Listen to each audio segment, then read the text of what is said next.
తెలివైన ఎలుగుబంట్లు. ఒక వేటగాడు వేట కోసం ఒక అడవికి వెళ్ళాడు. జంతువుల కోసం అతను వెతుకుతూ చాలా దూరం అడవిలోకి వెళ్ళాడు.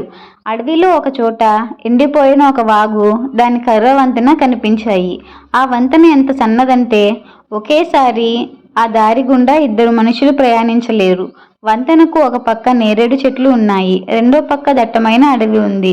నేరేడు పళ్ళంటే ఎలుగుబంట్లకు ఇష్టమని వేటగాడికి తెలుసు. వేటగాడు ఒక పెద్ద రాయి వెనక నక్కి అటుగా వచ్చే ఏదైనా ఎలుగుబంటిని చంపడానికి కాచు కూర్చున్నాడు. కాసేపు గడిచాక నేరేడు చెట్ల వైపు నుండి ఒక పెద్ద ఎలుగు, మరోవైపు నుండి మరొక చిన్న ఎలుగుబంటి రావడం వేటగాడు కంటపడింది. ఎలుగుబంట్లు ఒకదానినొకటి దాటుకుంటూ వెళ్ళలేవని అతనికి తెలుసు.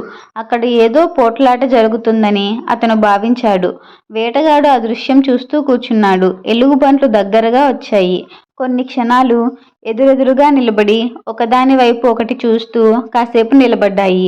ఆ తర్వాత పెద్ద ఎలుగుబంటి కింద కూర్చొని చిన్న ఎలుగును తన వీపుపై ఎక్కించుకుంది. చిన్న ఎలుగుబంటి పెద్దదాని వీపుపై ఎక్కి అవతలికి దాటింది. ఆ తర్వాత వాటి దారిలో అవి వెళ్ళిపోయాయి.